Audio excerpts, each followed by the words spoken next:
Akapalina indray no iarabananao amty aliny faefatry ny volana Jona roapolo sy roa arivo ity atao anatin'ny fandarana mety ho toetry ny andro hatrany anoratranao ny mety ho toetry ny andro ao anatin'ny 3 andro indray. Raha ny andrafitra ny mety ho toetry ny androntsika aloha araka ny tahantsika amin'ny sariny zanam-bolana dia mbola aly izay no andrafitra ny mety ho toetry ny andro alefaka izy ho an'ny rapitso fa any amin'ny faran'ny herinandro ny sabotsy lahady kosa dia somary ihazovana izay aly izay zany hoe amin'ny ankapobeny zany ao anatin'ny 3 andro dia hidina tsikelikely ny maripana na ny ambondrindra io na ny maripana ambany indrindra. Mikasika ny tsiodrivotra kosa dia homafy ny fitsokon'ny rivotra amin'ny faritra Diana sy Boeny sy Sofia iny indrindra mofa manamorona ny morontsiraka ary iampiny aty amin'ny faritra ampovoantany zany hamafy ny fitsokon'ny rivotra zany any amin'ny asabotsy sy alahady. Ojeretsika avy hatrany ary ny toetry ny andro ho an'ny rapitso maraina dia andrahoana amin'iny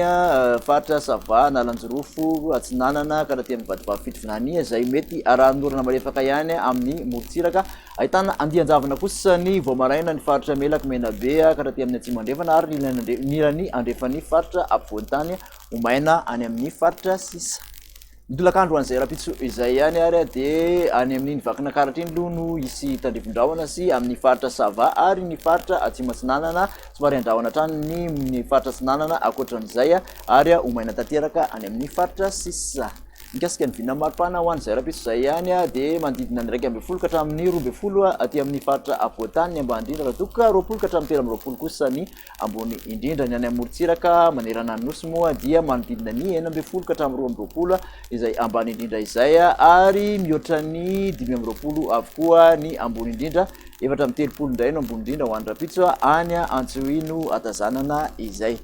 Raha ny toetry ny andro ho an'ny asabotsy kosa amin'ny ankapobeny dia efa mihamahazovana ny alizay zany hoe saika ahitana orana malefaka avokoa ny faritra manamorona ny morontsiraka atsinanana rehetrarehetra andrahoana mety arahanerika ny faritra ampovoantany raha toka aty amin'ny faritra andrefana zany dia omaina tanteraka. Ny maripana ho an'izay sabotsy izay dia 2.20 ka hatramin'ny 13 ny ambany indrindra raha toka 2.20 ka hatramin'ny 13 ny ambony indrindra dia amin'ny faritra ampovoantany manodidina ny 1.20 aty amorontsiraka atsinanana ny ambany indrindra raha toka 5.20 sy 9.20 ny ambony indrindra mihoatra ny 30 kosa ny ambony indrindra aty amin'ny morontsiraka andrefan'ny nosy ary 17 ka hatramin'ny 20 ny ambany indrindra. Mbola any Antsohihy ihany moa nisan'ny ambony indrindra tamin'io asabotsy io. Ny alahady kosa indray dia mahazovana hatrany ny alizay zany hoe anorana ny faritra atsinanana manontolo ny atsinanana nosy manontolo ilana atsinanana ampovoantany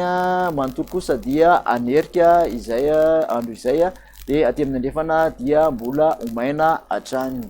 Vidina hatrany moa ny maripana manodidina 1.20 ka hatramin'ny 2.20 ny ambany indrindra eo amin'ny 1.20 ny ambony indrindra ho an'ny alahady aty amin'ny faritra ampovoantany 20 ka hatramin'ny 5.20 aty amin'ny morontsiraka atsinanana raha toka 9.20 ka hatramin'ny 30 ny morontsiraka andrefana 2.30 zany any amin'iny Antsohihy ny ambony indrindra tazana.